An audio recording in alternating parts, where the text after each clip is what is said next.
बहुत समय पहले की बात है। एक विशाल वन के मध्य सुवर्ण नगर नाम का नगर था। नगर चारों ओर से खेतों, बागों और नदियों से घिरा था। वहाँ के लोग परिश्रमी और समय के पाबंद थे। सुबह होते ही खेतों में हल चलने लगते।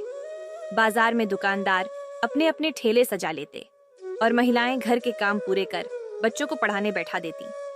यही कारण था कि सुवर्ण नगर समृद्ध और खुशहाल था। नगर से कुछ दूरी पर विलंबपुर नाम का एक छोटा सा गांव था। यहाँ के लोग सुस्त और लापरवाह थे। यहाँ अक्सर कहा जाता, अरे आज क्यों जल्दी करें, कल कर लेंगे, काम तो भागा नहीं जा रहा। धीरे धीरे विलंबपुर में गरीबी और परेशानी बढ़ गई। खेतों में फसल समय पर बोई नहीं जाती, घरों की मरम्मत अधूरी रहती और लोग समय की बर्बादी को जैसे आदत बना चुके थे। विलंबपुर में दो मित्र रहते थे, आर्यन और भीमसेन। आर्यन मेहनती, समय का पाबंद और दूरदर्शी था। वह जानता था कि हर पल की कीमत होती है। भीमसेन उसके विपरीत था, लापरवाह, टालमटोल करने वाला और सोचने वाला कि कल सब कर लेंगे।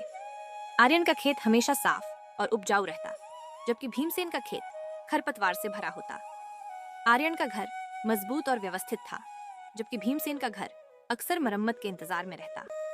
एक दिन सुवर्ण नगर का एक व्यापारी, जिसका नाम व्यासराज था, विलंबपुर आया। वह रत्न, कपड़े और अनाज का व्यापार करता था। गांव के चौपाल पर खड़े होकर उसने कहा, मैं 2 दिन बाद यहाँ से वापस लौटूंगा। जो भी अनाज या वस्तुएं बेचना चाहे तैयार रखें, मैं अच्छे दाम दूंगा। आर्यन ने यह सुना और तुरंत काम पर लग गया। उसने खेत जाकर पकी फसल काटी, धूप में सुखाई, साफ की और बोरों में भरकर तैयार कर दी। शाम को उसने भीमसेन को भी बताया, मित्र, यह अच्छा अवसर है, अनाज तैयार कर लो, व्यापारी अच्छे पैसे देगा। भीमसेन हंसते हुए बोला, अरे अभी तो 2 दिन है, कल कर लेंगे, आज तो पेड़ के नीचे आराम करेंगे। आर्यन ने गंभीर स्वर में कहा, भीमसेन, समय पर काम करना ही असली समझदारी है, अवसर बार बार नहीं आते। 2 दिन बाद व्यापारी गांव लौटा। आर्यन का अनाज देखकर उसकी आंखें चमक उठीं। उसने आर्यन से सारा अनाज खरीदा और अच्छा मुनाफा दिया। जब व्यापारी भीमसेन के घर पहुंचा तो वहां गीला और सड़ा हुआ अनाज पड़ा था। व्यापारी ने सिर हिलाकर कहा, मित्र, यह तो बेचने लायक नहीं है। भीमसेन चुप रह गया। उस रात वह आर्यन के घर गया और बोला, काश मैंने भी तुम्हारी तरह समय पर काम किया होता। आर्यन ने कहा, मित्र, समय एक बहता हुआ पानी है। अगर तुमने इसे थामने की कोशिश नहीं की तो यह हाथ से फिसल जाता है। कुछ महीनों बाद गर्मियों में गांव के पास के जंगल में आग लग गई। तेज हवा से आग फैलने लगी। आर्यन ने तुरंत गांव के लोगों को इकट्ठा किया। दोस्तों, अगर हमने अभी पानी डालकर आग पर काबू नहीं पाया तो यह हमारे गांव को भी जला देगी। भीमसेन बोला, अभी तो आग दूर है, कल देख लेंगे। पर रात होते होते आग गांव के किनारे पहुंच गई। कई घर जल गए। आर्यन का घर सुरक्षित रहा, क्योंकि उसने पहले ही अपने घर के चारों ओर गीली मिट्टी का घेरा बना दिया था। भीमसेन का घर राख हो गया।